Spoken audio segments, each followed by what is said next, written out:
सो इस वेले की बड़ी खबर लखीमपुर खीरी घटना को लैके सामने आ रही है।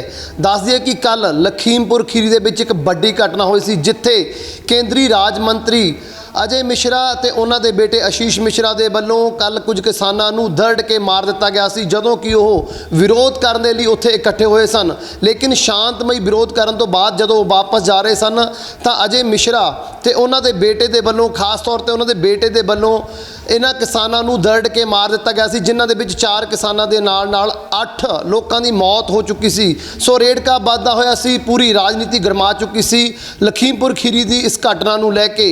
सो इस घटना तो बाद यूपी सरकार दे वल्लों भी प्रशासन नूं सख्त हदायतां दित्ती गई सी, क्योंकि राजनीति वड्डे राजनीतिक दे नेता ते नाल विरोधी पार्टियां दे वल्लों यूपी दे विच योगी सरकार दे विरुद्ध एक तरह दे नाल मोर्चा खोल दिता गया सी। बड़े बड़े राजनीतिक कद्दां वाले आगू उत्थे पहुंचने शुरू हो गए सी, जिन्हां नूं लैके प्रशासन नूं हत्थां पैरां दी पै गई।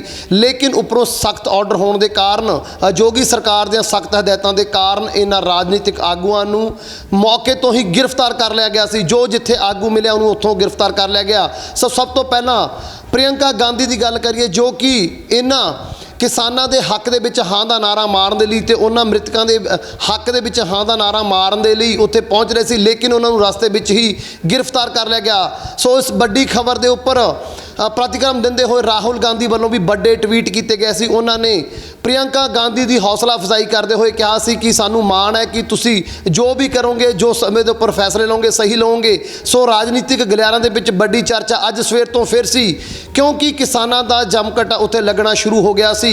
अज अखिलेश यादव जो कि साबका CM ने यूपी दे, उन्हां नूं भी जदों ओह लखीमपुर खीरी जाण दे लई रास्ते विच सन तां उन्हां नूं पुलिस वालों गिरफ्तार कर लिया गया सी, जिस तो बाद अखिलेश यादव दे जो वर्कर सी, उन्हां दी पार्टी दे वर्कर सी, उन्हां दे समर्थक सी, उन्हां दे वल्लों बड़ा उत्थे एक संघर्ष विट दिता गया, जिस दौरान उन्होंने पुलिस दी गड्डियां नूं अग दे हवाले कर दिता गया।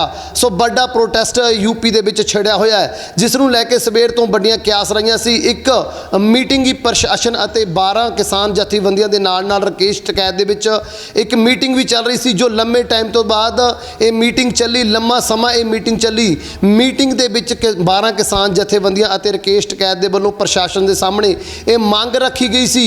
4 मेन मंगां नूं लैके मीटिंग की गई सी। सब तो पहली मंग कि अजय मिश्रा अते उसके बेटे के उपर कतल दियां धारावां दे तहत मुकदमा दर्ज होवे। सो खबरां तक पता लग्या सी कि यह 302 का मुकदमा दोहां प्यो पुत्रों पर दर्ज कर लिया गया, भाव अजय मिश्रा अते आशीष मिश्रा के उपर 302 का कतल दियां धारावां दे तहत मुकदमा दर्ज कर लिया गया सी। लेकिन अजे तक इस नूं लैके किसी तरह की कोई भी गिरफ्तारी नहीं हुई। सो दूसरी मंग इस मीटिंग दे विच किसान जथेबंदियां वालों रखी गई सी कि जल्द तो जल्द इन्हां मुलजमां नूं सलाखां दे पिछे कीता जावे, इन्हां दी गिरफ्तारी होनी चाहिदी आ।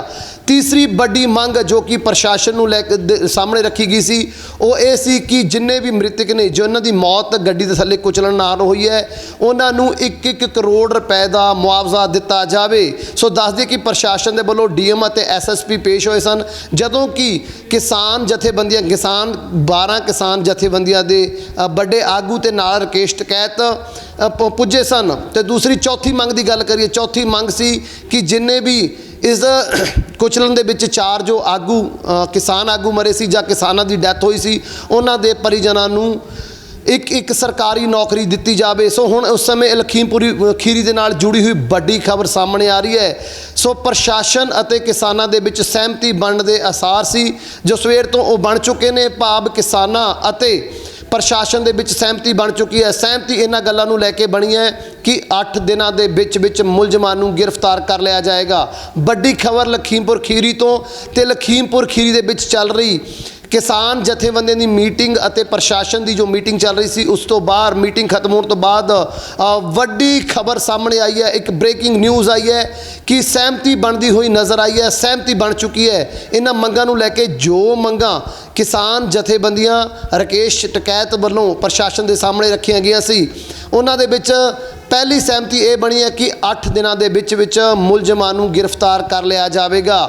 दूसरी सहमति मुआवजे नूं लैके बनी है, भावें कि किसान जथेबंदियां वालों 1-1 करोड़ रुपए की मुआवजे की मांग की गई सी मृतकों के लिए, लेकिन प्रशासन वालों 45 लाख रुपए के मुआवजा देने की गल की गई है। इस दे नाल ही ਇਸ ਦੇ ਉੱਪਰ ਵੀ ਸਹਿਮਤੀ ਬਣਦੀ ਹੋਈ ਨਜ਼ਰ ਆਈ ਹੈ। ਭਾਵ ਕਿ ਕਿਸਾਨ ਜਥੇਬੰਦੀਆਂ ਵੱਲੋਂ ਇਹ ਵੀ ਮੰਨ ਲਈ ਗਿਆ ਕਿ 45 ਲੱਖ ਰੁਪਏ ਦਾ ਜੋ ਮੁਆਵਜ਼ਾ ਉਹ ਦਿੱਤਾ ਜਾਏਗਾ ਤੇ ਨਾਲ ਹੀ ਨੌਕਰੀ ਦੇ ਉੱਪਰ ਵੀ ਸਹਿਮਤੀ ਬਣਦੀ ਨਜ਼ਰ ਆਈ ਹੈ। ਸੋ ਵੱਡੀਆਂ ਜੋ ਮੰਗਾਂ ਸੀ ਉਹ ਤਕਰੀਬਨ ਮੰਨ ਲਈਆਂ ਗਈਆਂ ਨੇ, ਜਿਨ੍ਹਾਂ ਦੇ ਵਿੱਚ ਮੁਆਵਜ਼ੇ ਦੀ ਗੱਲ ਮੰਨ ਲਈ ਗਈ ਹੈ ਤੇ ਨਾਲ ਮੁਲਜ਼ਮਾਂ ਨੂੰ 8 ਦਿਨਾਂ ਦੇ ਵਿੱਚ गिरफ्तार करने की भी जो मंग है वो मान ली गई है। सो नाल ही उन्होंने प्रशासन वालों किसान जथेबंदियां अगे अपील की गई है कि जिथे जिथे भी किसानों के वालों इस संबंधी लखीमपुर खीरी की घटना को लैके जिथे जिथे भी प्रोटेस्ट चल रहे हैं, अंदोलन शुरू हो चुके हैं, वो अंदोलन वापस ले जान। सो जो कि व्यवस्था बिगड़ी हुई है यूपी की उसनों बहाल किया जाए। सो अपील की गई है क्योंकि मंगां ने जो मंग नलियां गई ने।